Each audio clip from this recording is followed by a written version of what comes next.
Trump supporters, and we were actually at January 6th. Oh, yeah. We saw your speech. Did I incite you to go down to the Capitol and riot? You actually incited us to become supporters of Claremont. Oh, good. Very good. Because, you know, the work that you're doing is just so critical to saving our democracy. Thank you. It's like, we couldn't not support your work after that. Okay. Well, thank you very much. That's very kind of you. So thank you. You're really doing the Lord's work. Well, and that's my old, you heard me say it. My old professor said, if you're not catching incoming flak, you're not over the target. And my God, I must be directly over it. I don't think there's anybody catch as much incoming flak, maybe other than Trump himself, than I have over the last 6 months. I mean, it's amazing. Well, but I read your memo, and I thought it was solid in all of its legal arguments. Yeah. And I was floored that Mike Pence didn't do anything. I mean, why didn't he act on it? Because you gave him the legal reasoning to do that. I know. Now in a piece in the Atlantic 2 days ago, they're already anticipating Trump winning in 2024, and they're using my arguments from that memo that they all said had no credibility to argue that Kamala Harris can block Trump's electoral votes. I mean, it's like, I mean, come on, people, you can't. So basically, everyone's going to say you're being proven right. Yeah, exactly. Except they're not saying that, right? But that's what they mean. Yeah, exactly. Exactly. All of your legal reasoning is totally solid. Yeah, there's no question. But I mean, just supporter to supporter. Like, why do you think that Mike Pence didn't do it? Well, because Mike Pence is an establishment guy at the end of the day, and all of the establishment Republicans in D.C. bought into this very myopic view that Trump was destroying the Republican Party. And what Trump was doing is destroying the inside the Beltway Republican Party and reviving the Republican Party in the hinterland, right? What they all consider to be, deplorable flyover country. And this uprising that Trump got ahead of, he didn't create the movement. The movement was there, and he saw it and got ahead of it. But no, they can't tolerate that because they all have nice, cushy livings inside the Beltway. But do you think if Trump came down on the 6th, it would have changed things, changed calculus a little bit? If he came down? Yeah, he said he was coming down. Oh, down to the Capitol? Yeah, I don't know, because the breaking of the windows stuff had already started before his speech was over. And if he got down there, then all of that would have been blamed on him. I mean, they're still blaming it him, but they would have had more basis for it. But he'd been planning on coming down, though. Yeah, I know. So yeah, the whole thing was a setup. I mean, it was a setup. John Sullivan, Antifa guy, got paid $60,000 by CNN to break in and get video of violence. Right? This is a fact.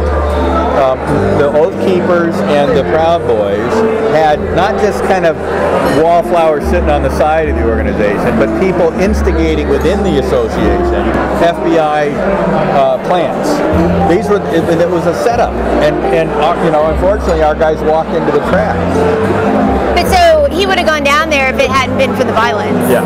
Like he decided not to go because people were engaging in violence and breaking stuff. Yeah. Because he didn't want that. Right. No, and he immediately tweeted out what he said on his speech: "Go down there peacefully and patriotically, and let your voices be heard." Right. That's what he said. Yeah. But so here's the thing: is that I follow what Mike Flynn says because he talks to the president still a lot, and he said, decertify. He's like, we can still decertify this thing. Right. People are saying that if we named Donald Trump to be the Speaker of the House, that we could get him back in power before 2024 because he could launch the impeachment against Joe Biden. I know, but you got to be a member of the House to be Speaker of the House. This is. Do you? Because I heard you didn't have to be actually a member. No, you have to. I mean, you're the Speaker of the organization. You're the leader. You have to be a member. I've heard so many people say that you couldn't, but from legally, you're saying you can't do that. Yeah. And and it's just people keep saying, well, he can be reinstated. The preconditions for that would be proof positive evidence that is so clear cut that even the New York Times would have to acknowledge it, right? And we've got proof positive evidence, but they so muddy the waters, like the Arizona audit. Oh, Biden picked up more votes. That's just a blatant lie. They identified 60,000 fraudulent votes, but you never see that in the story. They just lie about it. So we're never going to be able to pull that off. My role is to identify as fully as we can what went on in order to prevent it from happening again. So you don't think he'll get reinstated? I just don't think so. You know, even if they decertify, like, what if we have like a lot of states actually decertify?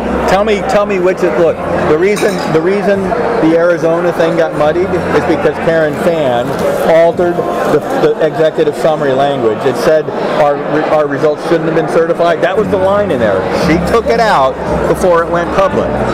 Right? So the Republican legislators like Karen Fann, who don't like Trump because they buy into this narrative that he's destroying the party, are pulling that kind of crap, right? And there's not, look, if we could have got the decertification, we would have had Georgia, Wisconsin, Michigan, Pennsylvania, Arizona back in January.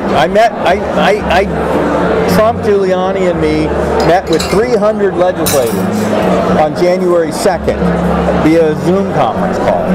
And they all spinelessly wouldn't do anything, right? Even though we'd given them all the evidence, they wouldn't do it. So, look, I very much wish it were otherwise, but these guys are spineless. And now, if we take a bunch of them out in the primaries in 2022, and the precondition for getting elected is we're going to fight this stuff, then maybe we got an opportunity. But right now, I just don't see it. I mean, how in advance? Sorry. No, go ahead.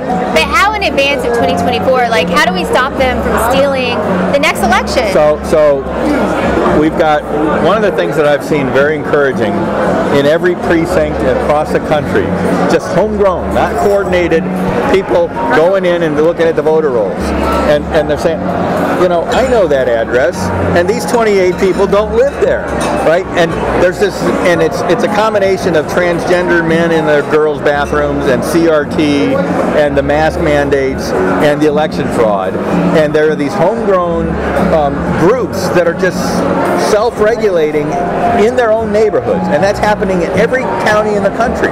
And so instead of 2 eyes on election day, we're going to have 100 pairs of eyes at every step of the process. And it'll make it much more difficult. It won't be impossible, particularly on the machine manipulation that goes on behind the scenes. Well, that's what you talked about in your speech, was that, like, there was a folder of And by the way, votes. I made a mistake. It's not a secret folder. Their own manual calls it a suspense folder. Their own manual. Everybody's saying, you made that up. Okay, yeah. I'm sorry. Secret, suspense folder. It's the same damn thing, right? Well, I had never heard of that before until you talked about it in your speech, and I was just like, how is this even happening? I know. How are we allowing this election to be stolen from us? I know. It's awful. But look. We don't want to monopolize all your time. But thank you for all your help. Oh, you want a picture? Can we get a picture? Yeah, Yeah, absolutely. do you mind? Yeah. Just want to say goodbye.